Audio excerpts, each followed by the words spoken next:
ಬಂದಿದ್ದಾರೆ, ಸಮಾವೇಶ ಆಯಿತು, ಹೇಗೆ ಅನಿಸ್ತಾ ಇದೆ? ಇವತ್ತು ಪುತ್ತೂರು ವಿಧಾನಸಭಾ ಕ್ಷೇತ್ರದ ಪ್ರಚಾರಕ್ಕೆ ಆಶಾ ತಿಮ್ಮಪ್ಪ ಅವರ ಪರವಾಗಿ ಇವತ್ತು ಯೋಗೀಜಿ ಅವರು ಪುತ್ತೂರಿಗೆ ಆಗಮಿಸಿದ್ದಾರೆ. ಯೋಗೀಜಿ ಅವರು ಬಂದು ಇವತ್ತು ಯುವ ಕಾರ್ಯಕರ್ತರಿಗೆ ಮತ್ತು ಮತದಾರರಿಗೆ ಒಂದು ವಿಶ್ವಾಸ ಮೂಡಿದೆ. ಇವತ್ತು ಭಾರತೀಯ ಜನತಾ ಪಾರ್ಟಿ ಪುತ್ತೂರಲ್ಲಿ ಗೆಲ್ತೇವೆ ಎಂಬ ವಿಶ್ವಾಸವನ್ನು ಮೂಡಿಸುವ ರೀತಿಯಲ್ಲಿ ಇವತ್ತು ಯೋಗೀಜಿ ಅವರ ಆಗಮನ ನಮಗೆಲ್ಲ ಒಳ್ಳೆಯ ಸಂದೇಶವನ್ನು ಕೊಟ್ಟಿದೆ. ಖಂಡಿತ ಪುತ್ತೂರು ವಿಧಾನಸಭಾ ಕ್ಷೇತ್ರ 10,000ದಿಂದ ಹೆಚ್ಚು ಲೀಡಲ್ಲಿ ಗೆಲ್ಲುವಂಥ ಒಂದು ಉತ್ಸಾಹ ನಮಗೆ ಬಂದಿದೆ. ತಡವಾದರೂ ಕೂಡ ಯೋಗೀಜಿ ಅವರು ಬರುವಾಗ ಎಲ್ಲ ಕಾರ್ಯಕರ್ತರು ಎಲ್ಲ ಅಭಿಮಾನಿಗಳು ಸಾವಕಾಶವಾಗಿ ಸಮಾಧಾನವಾಗಿ ಈ ಕಾರ್ಯಕ್ರಮದಲ್ಲಿ ಶಿಸ್ತುಬದ್ಧವಾಗಿ ಭಾಗವಹಿಸಿ ಈ ಕಾರ್ಯಕ್ರಮವನ್ನು ಯಶಸ್ವಿ ಮಾಡಿಕೊಟ್ಟಿದ್ದಾರೆ. ಅಂದರೆ ಇದು ಬಿಜೆಪಿ ಇಲ್ಲಿ ವೀಕ್ ಆಗಿದೆ ಅನ್ನುವಂಥ ಕಾರಣಕ್ಕಾಗಿ ಯೋಗಿ ಅವರನ್ನು ಕರೆಸಲಾಯಿತು ಅನ್ನುವಂಥ ಮಾತಿದೆ, ಏನು ಹೇಳ್ತೀರಿ? ಇಲ್ಲ, ಇಡೀ ರಾಜ್ಯದಲ್ಲಿ 6 ಕಡೆ ಯೋಗೀಜಿ ಅವರ ಕಾರ್ಯಕ್ರಮ ನಿಶ್ಚಯ ಆಗಿತ್ತು. ಅದೇ ಪ್ರಕಾರ ಮೋದಿಜಿ ಅವರು ಮೊನ್ನೆ ಉಡುಪಿ ಭಾಗ ಮತ್ತು ಮಂಗಳೂರು ಭಾಗದ ಮೂಲ್ಕಿಗೆ ಬಂದಿದ್ದರು. ಹಾಗೆ ಪುತ್ತೂರು ಭಾಗಕ್ಕೆ ಯೋಗೀಜಿ ಅವರದ್ದು ಮೊದಲೇ ಯೋಚನೆ ಆಗಿತ್ತು. ಚುನಾವಣೆ ಘೋಷಣೆ ಆಗುವ ಮೊದಲೇ ನಮ್ಮದು ಅಭಿಪ್ರಾಯ ಇತ್ತು. ಅದೇ ಪ್ರಕಾರ ಯೋಗೀಜಿ ಅವರು ನಮ್ಮ ಅಭಿಪ್ರಾಯಕ್ಕೆ ಇವತ್ತು ಪುತ್ತೂರಿಗೆ ಬಂದಿದ್ದಾರೆ. ಖಂಡಿತ ಪುತ್ತೂರಿನ ಕಾರ್ಯಕರ್ತರಿಗೆ ಒಂದು ಶಕ್ತಿಯನ್ನು ಕೊಟ್ಟಿದ್ದಾರೆ ಮತ್ತು ಮತದಾರರು ಖಂಡಿತ ಭಾರತೀಯ ಜನತಾ ಪಾರ್ಟಿಯನ್ನು ಗೆಲ್ಲಿಸಿ ರಾಜ್ಯದಲ್ಲಿ 120ರಿಂದ 130 ಸೀಟು ಬರುವುದರಲ್ಲಿ ಯಾವುದೇ ಸಂಶಯ ಇಲ್ಲ. ಅದರಲ್ಲಿ ಪುತ್ತೂರಿನ ಸೀಟು ಕೂಡ ಸೇರಿರ್ತದೆ. ನಮಸ್ತೆ, ನಾನು XMLA ಮಲ್ಲಿಕಾ ಪ್ರಸಾದ್ ಮಾತಾಡ್ತಾ ಇದ್ದೀನಿ. ನಮ್ಮ BJP ಸರ್ಕಾರ ಭಯಂಕರ 30,000 ಓಟಿನ ಲೀಡಲ್ಲಿ ಗೆಲ್ತಾ ಉಂಟು. ನಾವು ಸೂಚಿಸಿದಂಥ, ನಾವು ಮಾಡಿದಂಥ, ನಮ್ಮ ವರಿಷ್ಠರು ಮಾಡಿದಂಥ ಒಂದು ಅಭ್ಯರ್ಥಿ, ಅವರು ನಂಬರ್ 1 ಅಭ್ಯರ್ಥಿ, ನಾನ್ ಕರಪ್ಟ್ ಲೇಡಿ, ದಯಾಳು. She will give justice to the people. ಒಂದು ಎರಡನೇದಾಗಿ ಇವತ್ತು ಜನ ಸೇರಿದಾಗ ಈ ಒಂದು ಜನಸಾಗರವನ್ನು ನೋಡಿ ಯಾರು ನಮಗೆ ಶತ್ರುಗಳಿದ್ರೆ ಅವರೆಲ್ಲ ನಾಶ ಆಗಿ ಹೋಗ್ತಾರೆ.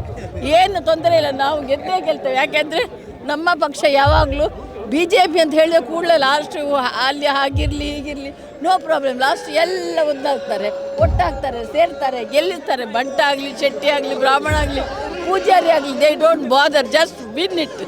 ಶಕ್ತಿ ತುಂಬಿದಾಗಿದೆ ಇವತ್ತಿಂದು 100% ಶಕ್ತಿ. ಆ ದೊಡ್ಡ ಮಹಾನುಭಾವ ಯೋಗಿ ಮೋದಿ, ಇದು ಯೋಗಿ ಬಂದಿರೋದೇ ನಮ್ಮ ಭಾಗ್ಯ, ಸೌಭಾಗ್ಯ ಅಂತ ಹೇಳ್ಬೋದು. ಎಲ್ಲ ಇಡೀ ರೌಂಡ್ ಅಪ್ ಮೋದಿ, ಯೋಗಿ, ಅವರು, ಅಮಿತ್ ಶಾ, ಇವರು ದೊಡ್ಡ ದೊಡ್ಡ ಲೀಡರ್ಸ್ ಎಲ್ಲ ಬಂದು ಇವರನ್ನೆಲ್ಲ ಈ ಸುನಾಮಿ ಅಲೆಗೆ ಕೊಚ್ಚಿ ಹಾಕಿದ್ದಾರೆ. Thank you. ನಾವು ಇವತ್ತು ಈ ಒಂದು ಜನಸಾಗರವನ್ನು ನೋಡಿ ಭಾರತೀಯ ಜನತಾ ಪಾರ್ಟಿ ಪುತ್ತೂರು ಆಶಕ್ಕನನ್ನು ನಾವು ನಿಲ್ಲಿಸಿದ್ದೇವೆ. ಗೆಲುವು ಖಂಡಿತ. 40,000 ಲೀಡಲ್ಲಿ ನಾವು ಖಂಡಿತ ಗೆಲ್ತೇವೆ.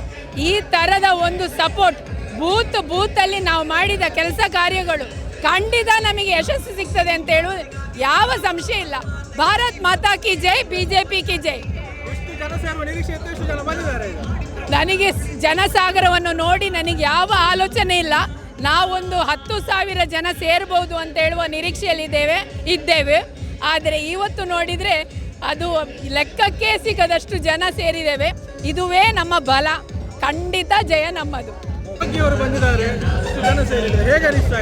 ಯೋಗಿ ಅವರು ಬಂದ ನಂತರ ನಮ್ಮ ಕೆಲಸ ಸ್ವಲ್ಪ ಜಾಸ್ತಿ ಇತ್ತು. ಯೋಗಿ ಅವರು ಬಂದ ನಂತರ ಕೆಲಸ ತುಂಬ ಕಡಿಮೆ ಮಾಡಿದ್ದಾರೆ. ಅಂದರೆ 30,000ಕ್ಕೆ ಅಂತ ನಾವು ಪ್ರಾರಂಭದಲ್ಲಿ ಹೇಳಿದ್ದೀವಿ, ಅದು ಖಂಡಿತ ಅದು ದಾಟ್ತದೆ. ನಮ್ಮ ಅಂದರೆ ಅಂತರದಲ್ಲಿ ಗೆಲ್ತೇವೆ. ಯೋಗೀಜಿ ಅಂದರೆ ಇಡೀ ಭಾರತಕ್ಕೆ ಯೋಗೀಜಿ ಮತ್ತು ಮೋದಿಜಿ ಅವರು ಮಾರ್ಗದರ್ಶನ, ಹಿಂದುತ್ವಕ್ಕೆ ಇಡೀ ಹಿಂದೂ ಸಮಾಜ ಮತ್ತು ಯುವಕರಿಗೆ ಒಂದು ಸ್ಫೂರ್ತಿ ಬಂದಿದೆ. ಇನ್ನು ಬರುವಂಥ 3-4 ದಿವಸದಲ್ಲಿ ಸಿಕ್ಕಾಪಟ್ಟೆ ಕೆಲಸ ಮಾಡ್ತಾರೆ ಯುವಕರು. ಆ ಮುಖಾಂತರ ಏನು ಅಲ್ಪ ಸ್ವಲ್ಪ ಇದ್ದ ಗೊಂದಲ ಸರಿಯಾಗಿ ಎಲ್ಲರೂ ಭಾರತೀಯ ಜನತಾ ಪಾರ್ಟಿಗೆ ಓಟನ್ನು ಹಾಕೋ ಮುಖಾಂತರ 10ನೇ ತಾರೀಕಿಗೆ ಓಟನ್ನು ಹಾಕೋ ಮುಖಾಂತರ 13ನೇ ತಾರೀಕಿಗೆ ನಮ್ಮ ವಿಜಯ, ಇದಕ್ಕಿಂತ ಹೆಚ್ಚಿನ ಸಂಖ್ಯೆಯಲ್ಲಿ ವಿಜಯೋತ್ಸವ ಭಾಗವಹಿಸ್ತೇವೆ. ಅದಕ್ಕೆ ಮೋದಿಜಿಯವರು ಸ್ಫೂರ್ತಿ ಕೊಟ್ಟು ಹೋಗಿದ್ದಾರೆ. ಎಲ್ಲ ಯುವಕರು ಸೇರಿದ್ದಾರೆ. ಇದು ಶಕ್ತಿ ತುಂಬಿದೆ ನಮಗೆ. ಆ ಮಹಾಲಿಂಗೇಶ್ವರ ದೇವರ ಆಶೀರ್ವಾದ, ಯೋಗಿಜಿಯವರ ಆಶೀರ್ವಾದ, ಇಬ್ಬರ ಆಶೀರ್ವಾದ ನಮಗೆ ಸಿಕ್ಕಿದೆ. BJP ಡಲ್ ಹೊಡಿತಾ ಇದೆ ಅನ್ನುವಂಥ ಮಾತುಗಳನ್ನು ಹೇಳ್ತಾ ಇದ್ರು. ಪಕ್ಷೇತರ ಅಭ್ಯರ್ಥಿಯ ವರ್ಚಸ್ಸು ಜಾಸ್ತಿ ಆಗಿದೆ ಅಂತ. ಅದು ಹತಾಶರಾಗಿ ನಿರಾಶೆಯಿಂದ ಅವರು ಮಾತಾಡುವಂಥದ್ದು. ಎಲ್ಲ ಕಡೆ ಈಗ ಅಂದರೆ ಹವಾ BJP ಕಡೆ ಬಂದಾಗಿದೆ. ಪ್ರಾರಂಭದಲ್ಲಿ ಅಲ್ಪ ಸ್ವಲ್ಪ ಎಡವಟ್ಟಿತ್ತು. ಎಲ್ಲ ಯುವಕರು BJP ಬಿಟ್ಟು ನಮಗೆ ಬೇರೆ ದಾರಿನೇ ಇಲ್ಲ.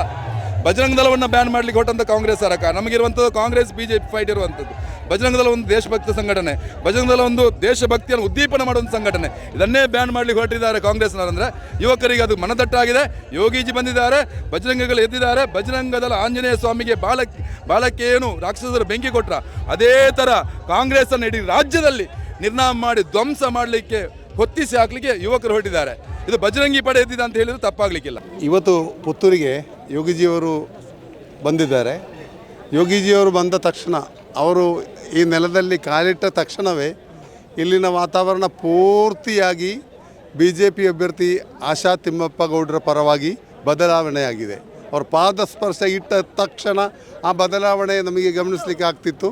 ಈ ಬಾರಿ ಆಶಾ ತಿಮ್ಮಪ್ಪ ಗೌಡನವರು ಪುತ್ತೂರಿನಲ್ಲಿ ಅತಿ ಹೆಚ್ಚು ಬಹುಮತದಿಂದ ವಿಜಯಗೊಳ್ಳುವ ಭರವಸೆ ನಾವು ಉಳಿದವರಿಗೆ ನೀಡ್ತೇವೆ. ಅದೇ ರೀತಿ ಮೋದಿಜಿಯವರ ಅಭಿವೃದ್ಧಿಗೂ ಬೆಂಬಲ ಕೊಡಲಿಕ್ಕೂ ಅವರ ವಿಜಯ ಅತ್ಯಗತ್ಯ.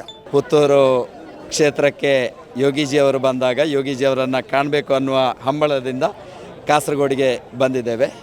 ಭಾರತೀಯ ಜನತಾ ಪಕ್ಷದ ಕಟ್ಟ ಅಭಿಮಾನಿ ನಾವು. ಪುತ್ತೂರಿನ ಈ ಬಾರಿಯ ಮತದಾನ ಸ್ವಲ್ಪ ಮನಸ್ಸಿಗೆ ನೋವನ್ನು ತಂದಿದೆ.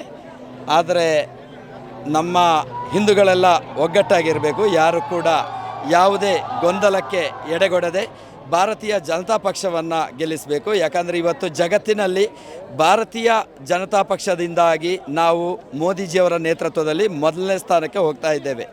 ಅದೇ ರೀತಿ ಇವತ್ತು ಯೋಗೀಜಿಯಂತಹ ಧೀರ ನಾಯಕರು ನಮಗೆ ಕಮಲದ ಚಿಹ್ನೆಯಲ್ಲಿ ಭಾರತೀಯ ಜನತಾ ಪಕ್ಷದಲ್ಲಿದ್ದಾರೆ. ಹಿಂದುತ್ವ ಎಲ್ಲರಿಗೂ ಇರುವಂತಹದ್ದು. ಆದರೆ ಇಂತಹ ಕೇವಲ ರಾಜಕೀಯ ವಿಷಯದಲ್ಲಿ ಹಿಂದೂಗಳು ಬೇರೆ ಬೇರೆ ಆಗಬಾರ್ದು. ಮೋದಿಜಿಯ ನೇತೃತ್ವದಲ್ಲಿ ಸದೃಢ ಭಾರತ ನಿರ್ಮಾಣಗೊಳ್ಳುತ್ತಿರುವ ಈ ಸಂದರ್ಭದಲ್ಲಿ ಎಲ್ಲರೂ ಕೂಡ ಕಮಲದ ಜತೆಗೆ ನಿಂತು ಪುತ್ತೂರಿನಲ್ಲಿ ಕಮಲವನ್ನು ವಿಜಯಗೊಳಿಸಬೇಕಂತ ಕೇಳಿಕೊಳ್ತೇನೆ. ಮತ್ತು ನಮ್ಮ ಕರ್ನಾಟಕದ ಇವತ್ತಿನ ಎಲ್ಲ ಅಭಿವೃದ್ಧಿಗೆ BJPಗೆ ಎಲ್ಲರೂ ಮತ ಹಾಕಬೇಕು.